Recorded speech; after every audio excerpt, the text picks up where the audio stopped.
Welcome back, everybody, to We Talk Film Podcast. I am your host, Barry, joined as always by Clayton. How are things, Clayton? How you been? Hello, Barry. Hello, I'm doing good. How are you tonight? Good. Doing great. Doing absolutely great, because we're going to be talking about a phenomenal film tonight. Just the one feature today, because we wanted to dedicate this podcast specifically just to this Australian-made local film called He Ain't Heavy. But we'll get into that later on. Do we have news today? Of course we do. You stole my intro. Usually I'm doing the whole. I know. What we're doing tonight. I'm just taking everything from me. So you know what? It's fine. I'll let you have it. Thank you. Yeah, like you said, we're going to talk about a very special film tonight. But as always, before we do, we throw on over to the latest and I guess biggest movie news of the week. So play the theme song, Barry. Yeah, there you go. He did the thing. I did the thing.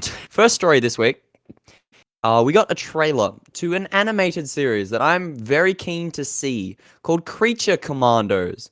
It marks the start of James Gunn's new DCU. It's introducing and bringing back a whole bunch of characters. Yes. It's going to set up this world again, leading into Superman next year. Yep. Did you watch this trailer, Barry? I watched the trailer and I was like, this is kind of cool. I'm digging it.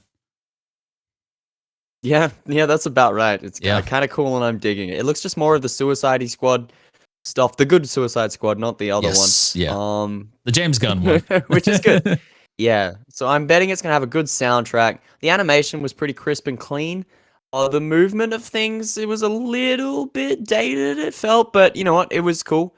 Similar sort of style to like Invincible, if you've seen that. Yeah. Looks very much in the vein, violent, gory, full of comedy moments. We'll definitely be checking it out when that comes out.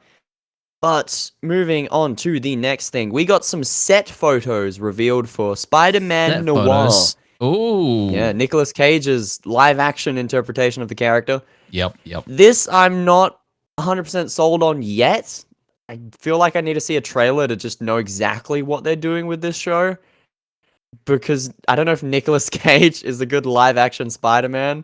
Yeah, I don't know. How do you feel? Feels a bit odd. I did see one thing of him, behind the scenes wearing his big trench coat and stuff like that. And it's a bit odd. But I kind of want to see where it goes, because it is obviously Sony doing it, and they are very miss with a lot of their spin-off Spider-Man stuff besides the animated movies. So, we'll see when it comes out, or when there's the first trailer, I suppose.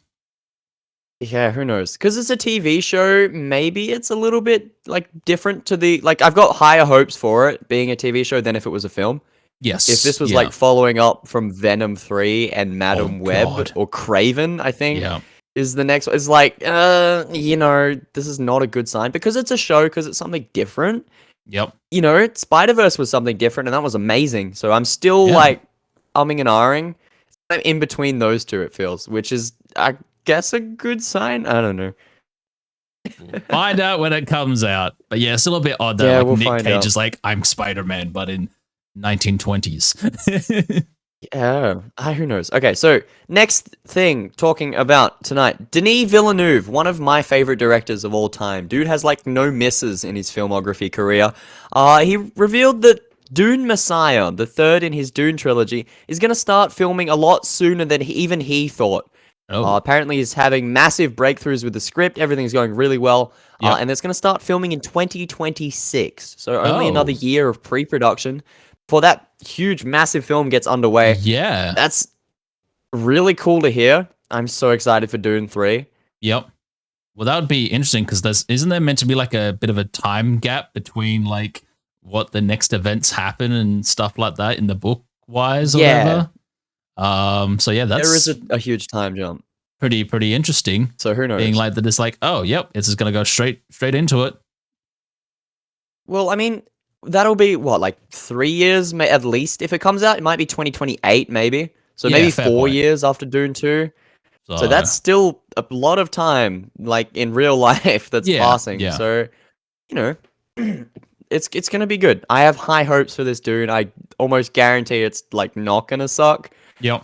Mark my words. If it does suck, I'll go back to this podcast and cry. I don't know. We delete this podcast. No, I think it'll be really good. Definitely keen to check that one out when it comes out in like 3-4 years. Who knows? Next thing, we got another reveal. This is something that I heard was in the works, and I wasn't sure what it was going to be. And now they've got posters and everything out for Karate Kid Legends.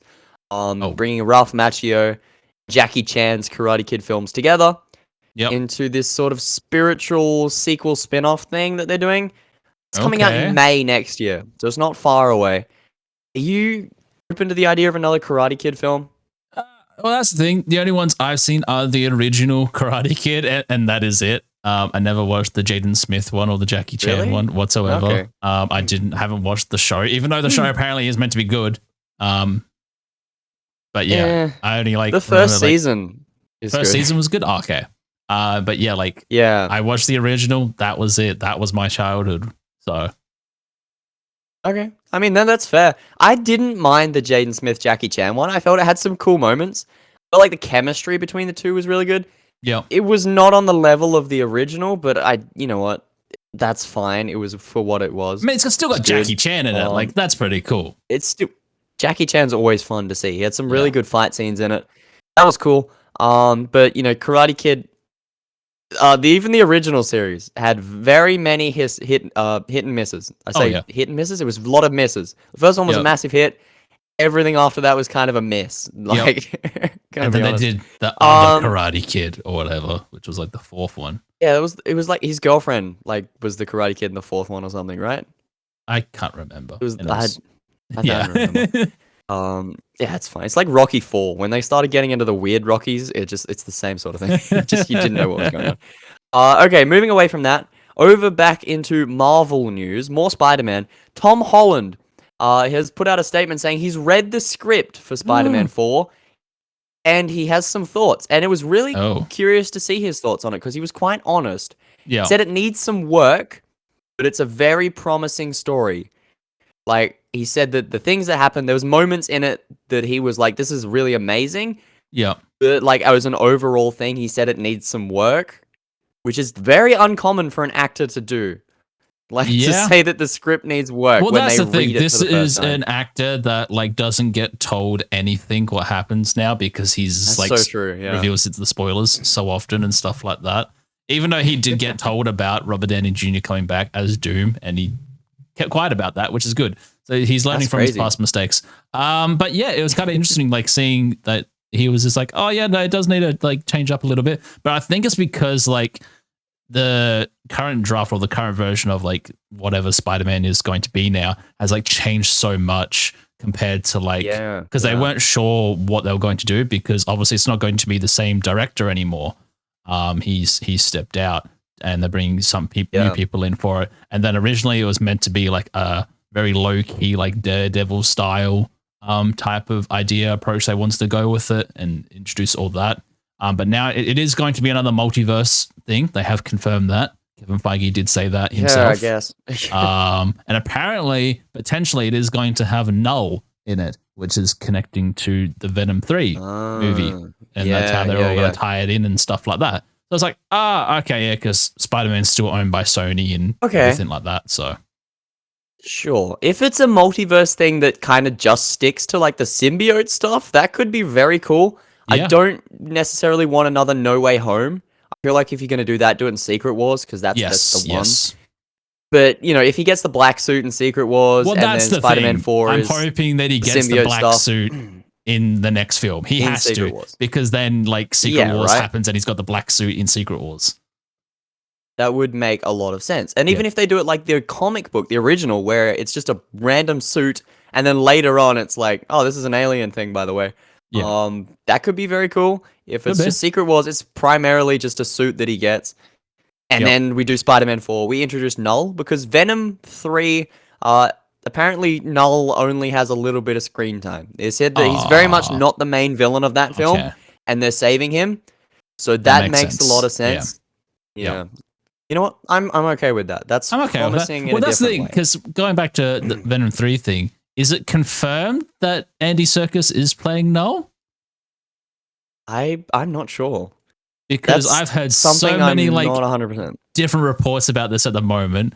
About like who is playing Null. for Andy Venom Serkis. 3. That feels like a weird choice. But it is going to be like pretty cool though, if it is, because it's It Andy would Serkis. be cool. Yeah, well, I just googled it. Show Yeah. that the first thing that comes up is Andy Serkis. Okay. Because it's a very heavily CGI character, and so obviously that Yeah. makes sense. If you're going to have a heavily CGI character, you get the best true. actor who does CGI work in history to Yeah. play him. He But is I also pretty saw like good. Norman Reedus apparently at one point. A lot of people were saying it was him, but by the looks of it, it is Andy Serkis. So yay! All right. Sure. You know Well, what? he was the director of Cool. the second one, so yeah, why not? Yeah, I guess that makes sense. I guess. Sure. You know what? Why not? We'll see. Okay, 2 more stories this week. First one is a little like sad, disappointing. Like I'm very Sad much news. unnerved by this news. Well, it's Oh, not no. necessarily sad, but it's sad for us. You will find this sad. God of War, the television series that Amazon was working on, is reportedly starting from scratch. Oh no. The showrunner and the producer have left, and they're no. looking for new writers. Hey, it's falling apart. Yeah, so Amazon, if you want to hire us, yeah, we'll make a God of War writers. show. That'd be sick. I would be more than happy to run a God of War show. Oh yeah, I would not hesitate. Yeah. But yeah, that's very disappointing because the whole God of War TV show idea is so cool. Yeah. If they could nail the scale of the games and these huge, massive set pieces, Yep. that could be like one of the greatest TV shows ever made. That would be awesome. And combine that with the storytelling of the modern God of War games, and well, that's the thing. Like you're sitting on a Last of Us money. Back to that, right? Because obviously they're looking for new writers and everything like that. If I was Mr. Amazon man, Jeff Bezos, and came to you, Clayton, I just give you a phone call. I'm just like, you pick up your phone, and I'm just like, hello, Mr. Clayton. Yes, I am Jeff Bezos. Hello. Hello, Jeff Bezos. What will you do for me when you write God of War? What story will you tell? I feel like you'd have to start from the beginning. You'd have to do the Roman stuff. Yeah. But you'd have to hit it with the nuance of the modern games, the modern 2. You'd have to have that emotional impact be forefront. So obviously the character of Kratos, if you're not aware, loses his wife and his daughter in the first game, like within the first cutscene, because that one's just a crazy over-the-top hack and slasher thing. Yeah. You've got to hit the emotion and really torment this character and just give him no breaks, at least. And then, you can take this for like 5 or 6 seasons and do literally everything. Have him kill all the Greek gods and deal with all the Roman stuff. And then go to the Norse things of the modern games and basically retell that story. Because that story in of its own is amazing and would work 100% as a TV show. Because this is brilliant. Some brilliant storytelling in this series. So yeah, you just got to hit that emotion of the new ones, but still hit those amazing set pieces, like with the story of the old ones. And that's the thing, because there's so much like, I know lore as well. I know they did, I think, a comic book or something like that before the the reboot of God of War happened and stuff like that, where they changed the style of it, where he actually went to like Egypt or something as well and like dealt with them like a little bit. Yeah, there was something like that. I don't know. That's fine. I think they're doing Egypt in the next game when they get There's to so it, much you can do with that universe and how it's all like portrayed now. Because it just like expanded upon it, especially when they're like, oh yeah, it's all like Roman video games, and then there was like rebooting it. It's like now we're in Norse mythology, and then that just opened up a floodgate of how that world works. Yeah, it was very cool. Moving away from God of War and video games, back over to movies, as we tend to do. This is a little weird. It's not a wacky story like usual, but it's a little weird because I'm not sure that this is a good idea. One of my favorite films of all time, one of what I think is the funniest films of all time, American Psycho. Yep. It's getting rebooted, remade. Like they don't want to call it a remake, but it's being remade by the director Luca Guadagnino, who directed Challenges. I mispronounce his name 100%, but yeah, the director of Challenges, doing American Psycho. And also, why would you do American Psycho again? I'm so confused. Yeah. Barry, what are your thoughts on this? I don't see really the point, to doing it again. I really feel like the first one, and because like the Christian Bale one's like the only one they did, right? There wasn't like one before that. There is a sequel. There is a Okay. sequel. I know but about the sequel, but the yeah. Christian Bale one's Yeah, that's like the original. And then it's still what, only just over 20 years old type thing. Like it's I not think it was that 2000, so it was yeah. 2024. So But it's 24 the years. same thing. It's like all these companies at the moment that it's like, oh, what's a popular franchise and what's a popular thing? Let's just go back and like reboot it. Because, well, big example, they are going to be filming the new Harry Potter TV series starting early next year. Yeah. That's a whole thing. Crazy. Which is just like that only ended like 10 years ago. Yeah, right.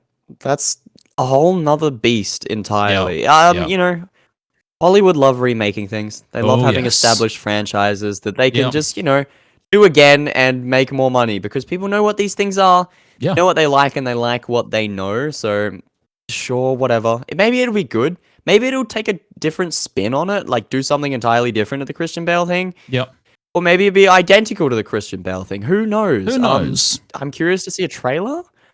I have no idea when it's coming out either. So we'll, I don't know, keep an eye on it for everyone, including ourselves. But I think that's kind of it for the news today, Barry. So why don't you take us on over to our feature presentation, as we definitely call So it. our feature presentation is obviously going to be He Ain't Heavy. I have a little clip here for us to play. Focus on your breath.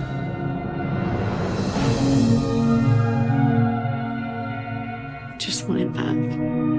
It's not that simple, Jane. Look around. You aren't responsible for him. Focus on your breath. Wake up, Dave. This isn't something that you can just let go. So yes, He Ain't Heavy, 2024, filmed here in our very own backyard, is a movie about a desperate woman kidnaps and enforces rehab on her violent brother in a last-ditch effort to save their lives. Yes, obviously written and directed by David Vincent Smith, who is one of our lecturers at TAFE. And you had a very interesting experience when you watched this film, more so than I did. So do you want to talk about it first?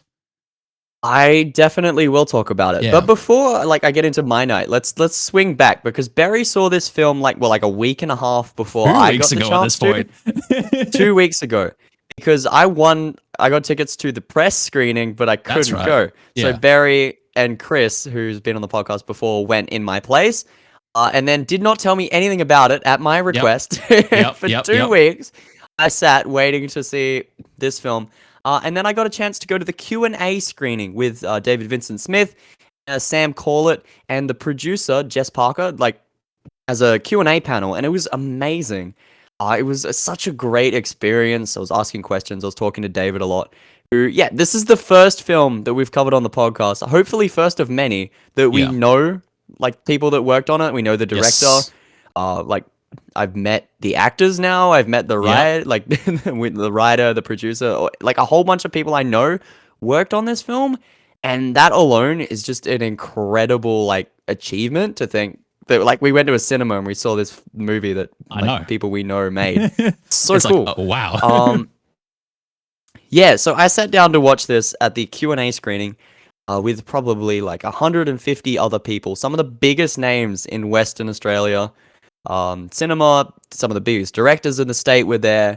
I met like Ben Young and Zach Hildrich and a whole bunch of other people that night. It was so cool. But the film, let's talk about the film real quick. I feel that this is a strong contender for like the best WA made feature ever. Yeah. Like, yeah, it's right up there with some of my other favorites. Of another one, really, or not in a long time type thing. Because this film was absolutely wonderful. I'm just actually just trying to get up a list of West Australian films. Have a look, because there's a bunch of other ones that I really enjoy. Some of my favorites are like Hounds of Love is one of another similar sort of example. Like Last Train to Frio, but that's not as good. It's cool though. Just a whole bunch of stuff like that are really cool. And then there's films that have been shot here that aren't necessarily like WA productions. Yes. But are cool if you watch something like Go or I'm trying to think of that other one that I'm blanking on right now that was similar to that with a bird. I don't. The A bird? bird. No, a fish. It was a fish. Yeah. I can't remember. Anyway, but yeah, this was an amazing experience. All right, I don't even know where to start really with this film. We give everyone the rundown because I don't think many people know about this film, or at least they No. should know. And yeah, Well, that's the thing, because this is obviously a very Australian film. It's only been promoted in Australia at this point in time. I'm. Do you know if it's yeah, going as to of right America? now. Yeah, as of right now. The Um, the plan is to get it on some sort of streaming service across US and Europe, but that yeah, would be good. Yeah, nothing concrete yet. yeah. So it's obviously primarily focused here in Australia, where it is filmed here in Gosnells and stuff like that. It was so surreal seeing areas where I've like been and lived before. Yeah. And everything like that, like in this film, I was like, I know where that place is. Yeah, yeah. It's like the That was first so time good. Yeah, I'm ever. recognizing roads. Yeah, I'm like, I've yeah. driven down that road like recently. It just made it hit so hard. So yeah, anyone who's listening to this podcast and doesn't know anything about this, before we start spoiling it, go see it because it's a Yes. uniquely Perth experience and it's just such an amazing look into something that you could see next door. You could go outside and Yes. see the events of this film up your street and it would feel real because a Yes. lot of this film is incredibly realistic in its portrayal of all of these amazing events. So, spoiler warning from here on out because we will spoil He Ain't Heavy. Go see it. It's in cinemas for a couple weeks. You Spoiler can see it warning. at the Luna cinemas in like Frio and Leaderville. They're the main ones. Yeah, definitely go check this out. Support WA film. Yes. So Go Barry, see it. Go see it now. give us a. Do you want to give a brief synopsis, or should we talk about the events? Sort of just We as can a talk about the whole? events. I already gave a brief synopsis earlier. So basically, it starts in the beginning, straight into the action, I suppose, and the gist of it all. We have basically a man screaming. This is Max, Sam Corlett's character, screaming, trying to get into the mum's house and everything like that. Bev. That's that. Actors like in the movie, that's what she's called. So you got Jade, Bev, and Max is the three main actors we see. And yeah, he's basically trying to get in because he's obviously had some sort of drug and everything like that, or just trying to get money and all that type of thing. And the sister's coming up and everything, trying to not get his attention. She sneaks into the house because obviously this must be a recurring thing at this point in time. He's just constantly been on drugs. And you got the neighbors being like, sort this out, otherwise we'll call the cops and all that type of thing. And then basically she's in there talking to her mum for a little bit. He's still yelling outside. Then he manages to get in and steal the car keys, the mum's car, and then drives and doesn't get too far. And then he crashes it straight into a tree, just down the road. And that's really like Just up the road. Introduction to the movie. That's like the first 3 minutes of this film is just you're straight into this wacky world. You see all of these relationships pretty quick. It does not waste any time getting into the meat of this story. So from then on, the main character, Jade, who played by Lila George, played amazingly by Lila George, decides that she's kind of had enough of her brother. This has gone on for a long time. She thinks he needs help. He's not getting the help that he needs. They've tried everything. So she comes up with a plan. And this is a very desperate and like fucked up plan, but she knows that. But she's still going to do it anyway because she's desperate to save her brother. So she decides that because her and her mother have been cleaning out her grandparents' house, that's kind of a secluded area that no one's going to like counter anyone there. No one's going to bother them there. So she sets up the house in a way that she can lock her brother away in a room for a week so that he can start getting help. He can start getting into withdrawal. He can start talking about wanting to get better. And maybe something will come of that. That's her plan. Lock him away. So she goes out and gets him, basically offers him $100 to help clear out the house. He is living pretty much with no money. He's broke. His house is trash. He's clearly got an incredibly terrible problem with drug addiction. And that, again, is portrayed amazingly by Sam Corlett. He really gets into this character. He's the star of this show. My God, he sells it so well. So yeah, she locks him in a room for a week, and just all sorts of shit happens. It just goes nuts from there. Things just keep getting ramped up until it ends with just this final confrontation where Sam Corlett's character gets like arrested by the police. The mum gets involved with everything. Like it's implied that he's been like locked away and he's starting to get better. And Jade's trying to find a way to move on with her life, take care of herself over other people. So, like, that's sort of as this film is working in a nutshell. Yep. Yeah. So, I'd love to talk about the performances in this film because honestly, they carry this. Stand out. Oh yeah, this is definitely an actor-driven film. You get those like action-driven films, and you get like comedy or whatever. But like this is very much like a heartfelt drama to its core. Yeah. So main cast, Sam Corlett. Obviously, he's not the main character, but he is the main focus of the story. Playing, of course, Max. Oh my god, he's amazing. Yeah. Well, the only other thing I've seen him in previously was obviously Vikings.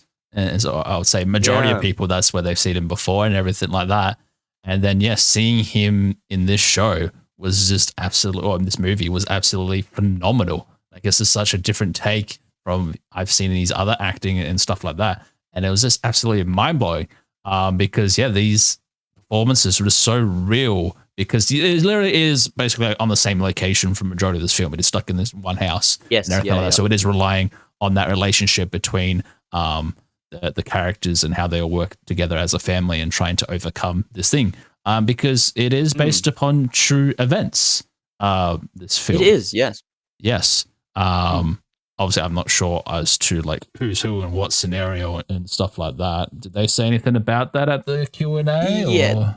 They said a little bit. The brother character is based off of David Vincent Smith's own brother.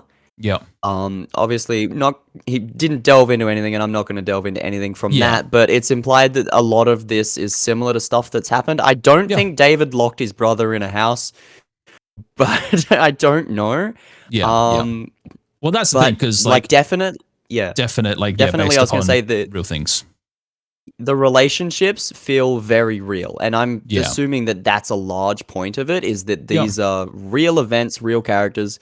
David's obviously looked very deep into his own life and personal relationships in order to write these characters, and just casted the best possible people to bring it about. Because another thing that I thought was really cool is Jade and, is it Bev? Yeah. Yes. Greta and Leela. They are mother and daughter in real life, as in the film. So immediately their relationship works 100%. Oh, yeah. That makes so much sense why they look so similar to one another. I'm just like, whoever's done the casting for this has done perfect because they literally look like mother and daughter. And I was like, because they are, dude. They are. Okay. I was like, didn't you know that? I've known that for ages. I was like, no. Well, they got different last names and stuff like that. But I'm just like, they look so close to one another. Like, why are they like, I was like, this is like perfect casting. Well, there you go.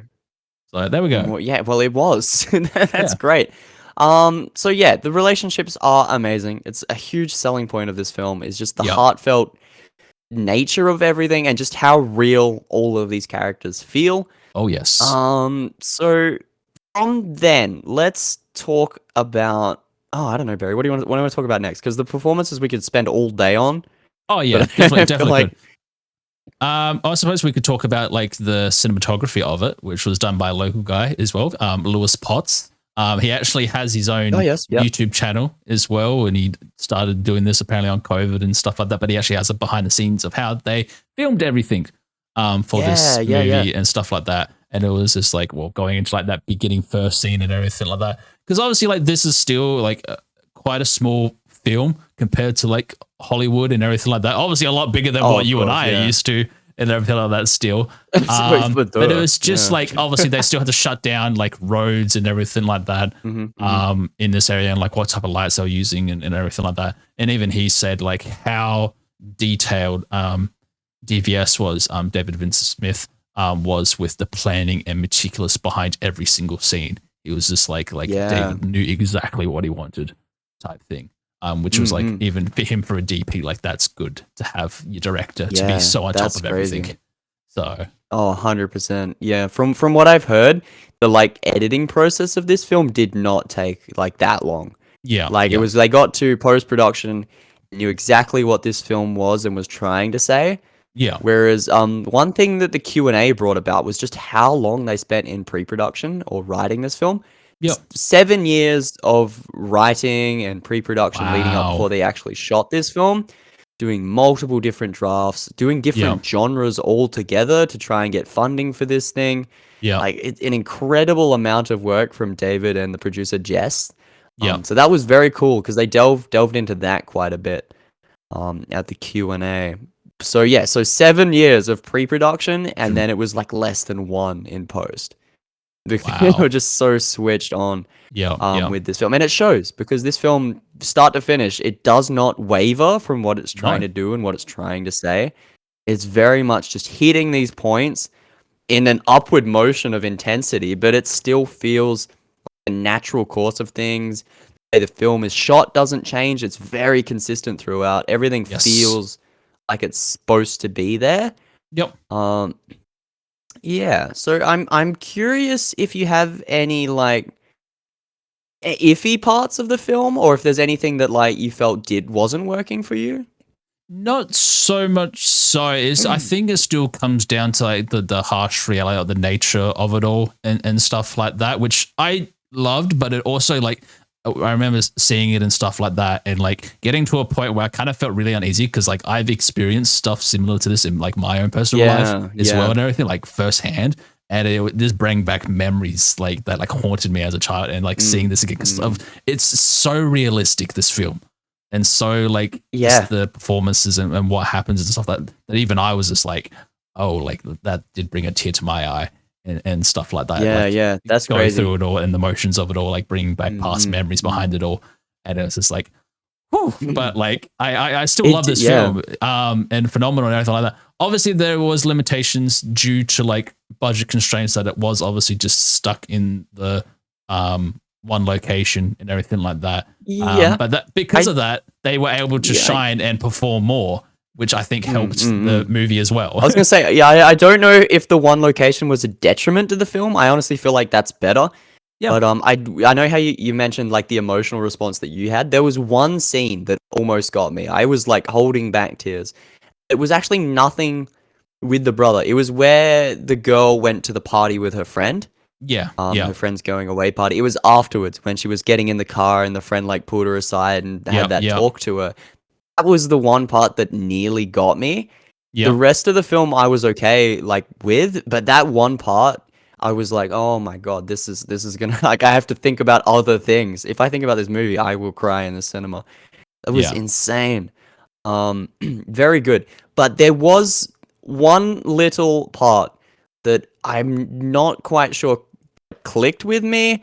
And David, if you listen to this, I'm sorry, but there was one little moment that I was like, oh, I don't know if that felt like it was working. And it's right at the very end where the brother essentially sets fire to his room in order to get out. Yes. They break in, they carry out.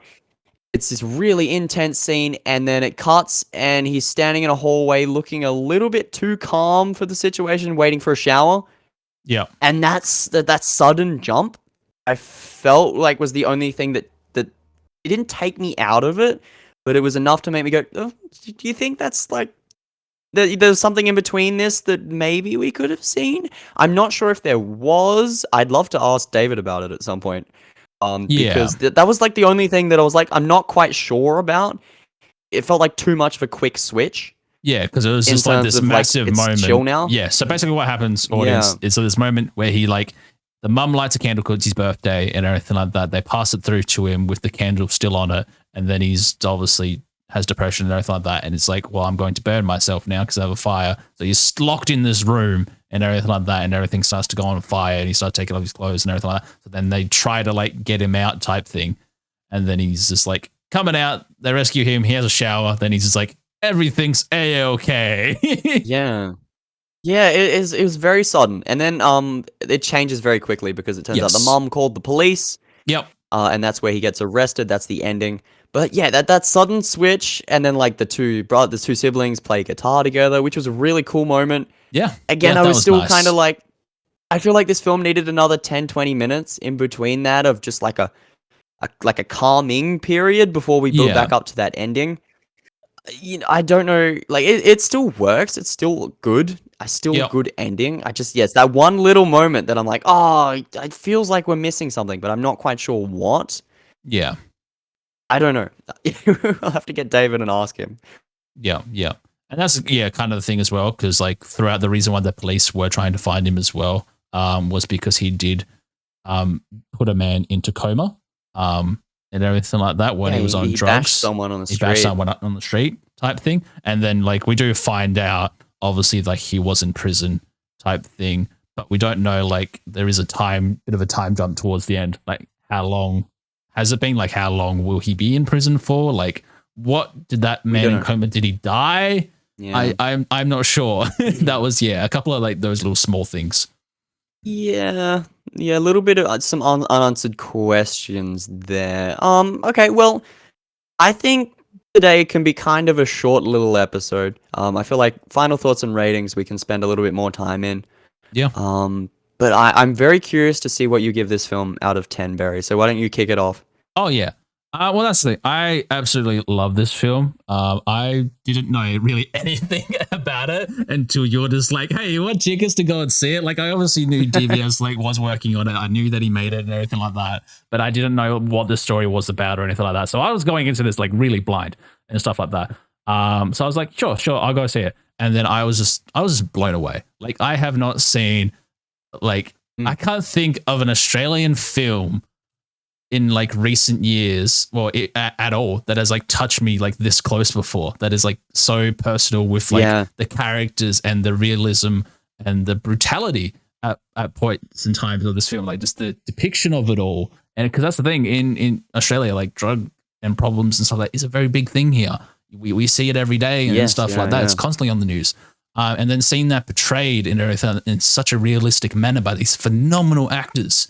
And how to deal with that all, and then like relating back to my life and my family stuff, like dealing with all that was just so surreal, and it just bring back these memories. And I absolutely adore this film, and I do recommend anyone try to watch this film if you can, because it is absolutely phenomenal. So I'm giving this film a 9 out of 10. Yeah, that oh my god, 100% deserved. This is David's debut feature. He's done a bunch of short films, some award-winning stuff. That this is his first forte into the full-length feature experience, and oh my god, is it an amazing start to a feature film career? Yeah, like this kind of movie does not get funding. The fact that it did is just that's a another thing as telltale well. sign of how good this script was and how good the acting and everything that was promising about it was, like, to lead up to the making of this film. Yeah. So that's definitely the biggest sign to go watch it. But yeah, it hits so hard in such an uncomfortable way a lot of the time. Yeah. And it doesn't show a lot of the uncomfortableness. You never see drugs being taken. You never see like anything before these events.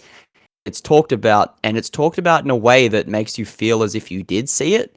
Yeah. Like, the way that things happen in this film is you feel you know exactly what's happened before, and you think you're going to know what's happening after.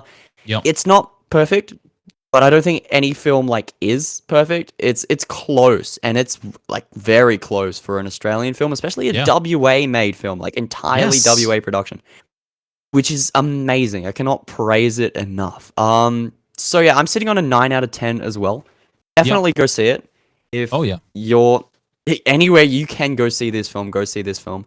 It's only in cinemas for a brief period, unless everyone goes and sees this movie and it somehow pulls another weekend or something. And hopefully I really it'll hope get a that it streaming goes release into at some point. like more cinemas, obviously like nationwide and everything like that. That would be absolutely like great to see that, and hopefully like like you said, it does get onto a streaming service, and hopefully people overseas do see it. Because I actually, when I was trying to find the trailer earlier, there was like a whole bunch of comments from people from the UK and stuff like that, being like, "Oh, where can I see this?" and stuff like that on the trailer. Oh yeah. So it was like, "Oh, that'd be interesting." But this just film needs phenomenal to be seen by the world. It needs to be seen. 100%. I feel like this would do really well on streaming. This hits the UK and the US markets, which I hope It does somehow, depending on Yeah. what happens, And that's someone the- might pick it up. Yeah, hopefully it does, and it does get a bit of promo because there has been things before where you do release something on streaming services, but that company won't push Yeah. it because that happened to no Godzilla marketing for Minus One and everything that got put onto Yeah, Netflix, yeah. and then nobody watched it, and it was like an Yeah. Oscar-nominated film. It won an Oscar, and nobody watched it on the streaming Yeah. service because they didn't promote it. So I hope that doesn't happen when it all happens and stuff like that. But to anyone watching this or listening to this, and yeah, when it does come out, keep your eye out for it. It's called He Ain't Heavy, obviously directed by David Vincent Smith.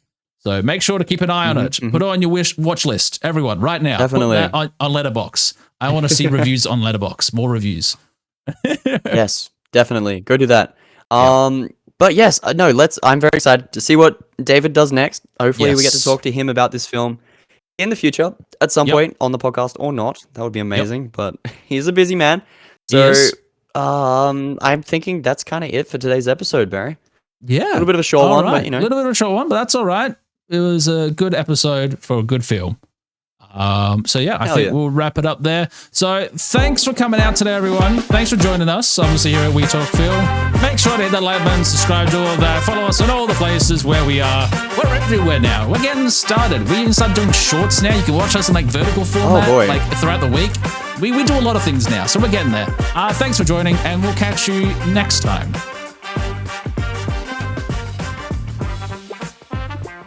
He ain't heavy. Much like our viewer count.